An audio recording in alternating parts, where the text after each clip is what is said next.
Muzakkar pada masa kecilnya disebut Ladomeng, lahir di Lanipa, Kabupaten Luwu, Sulsel, tanggal 24 Maret tahun 1921. Kemudian disebut-sebut meninggal di Sungai Lasolo, Kolaka Utara, Sulawesi Tenggara, Sultra, tanggal 3 Februari tahun 1965 pada umur 43 tahun. Ayahnya bernama Malindrang. Semasa kecilnya, Kahar Muzakkar sangat gemar bermain perang-perangan dan dikenal pandai bermain domino. Karena itu, maka ia dijuluki dengan sebutan Ladomeng dari bahasa Bugis yang artinya tukang main domino. Setelah tamat sekolah rakyat pada 1938, lalu dia dikirim orang tuanya melanjutkan sekolah ke Solo dan masuk sekolah Quick School Mualimin Muhammadiyah. Namun, Kahar tak berhasil menamatkan sekolahnya di Solo.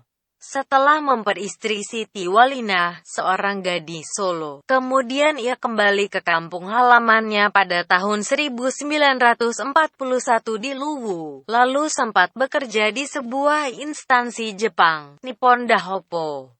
Hanya saja ia memiliki sikap anti-feodalisme dan anti-penjajahan yang terlalu kental dalam dirinya. Akibatnya, ia tak hanya dibenci Jepang tapi juga tidak disukai oleh kalangan istana kerajaan Luwu.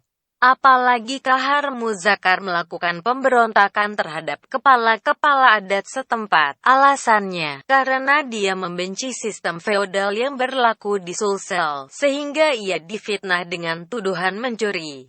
Akhirnya kerajaan Luwu pun menghukumnya dengan hukum adat, di mana hukuman yang diterimanya terhitung sangat berat, yakni diganjar vonis Ripau Pangitana, yaitu hukuman yang mengharuskannya keluar dari tanah kelahirannya di Luwu. Maka, untuk kedua kalinya, pada Mei tahun 1943, kembali ia meninggalkan kampung halamannya, balik ke Solo dan mendirikan toko usaha Semangat Muda. Beberapa lama setelah itu, akhirnya ia menceraikan Siti Walinah.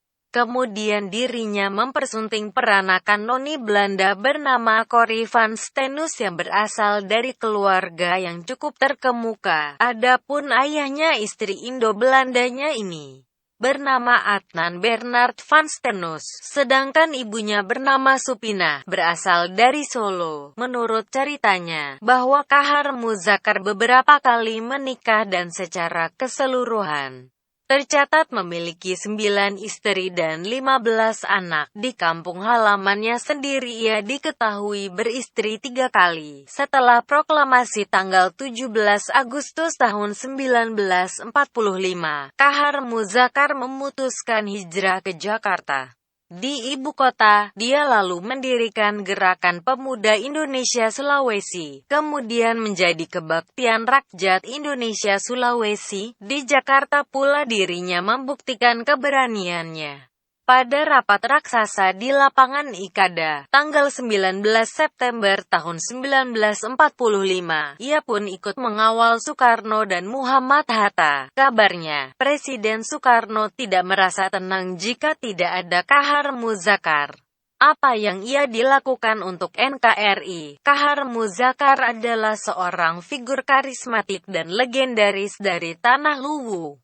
Ia adalah seorang prajurit Tentara Nasional Indonesia (TNI) yang terakhir berpangkat Letnan Kolonel atau Overste pada masa itu. Ketika Bung Karno dan Bung Hatta didesak untuk berpidato di lapangan Ikada, tanggal 19 September tahun 1945, tidak banyak orang yang berani berdiri di depan mobil. Tetapi Kahar Muzakkar termasuk segelintir pemuda yang nekat melepaskan 2 tokoh itu dari kepungan bayonet tentara Jepang. Maka dengan sangat beraninya dia mengacung-acungkan golok untuk mendesak mundur pasukan Jepang yang bersenjatakan bayonet. Saat itu sudah mengepung kedua proklamator tersebut. Selain itu, Kahar Muzakkar juga melakukan aksi Patriot Kahar pada bulan Desember tahun 1945 untuk membebaskan 800 tahanan di Nusa Kambangan.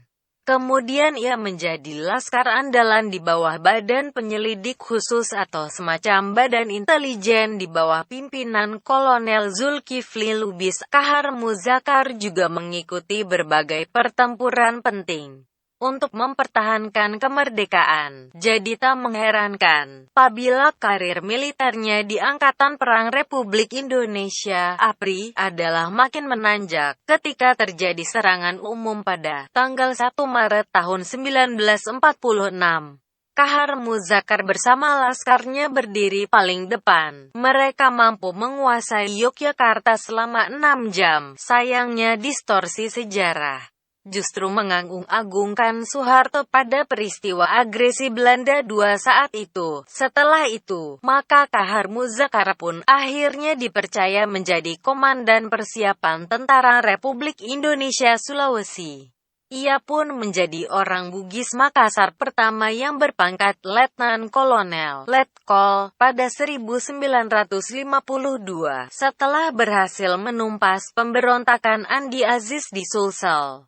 Maka ia pun menuntut agar Kesatuan Gerilya Sulsel (KGSS) menjadi formasi resimennya.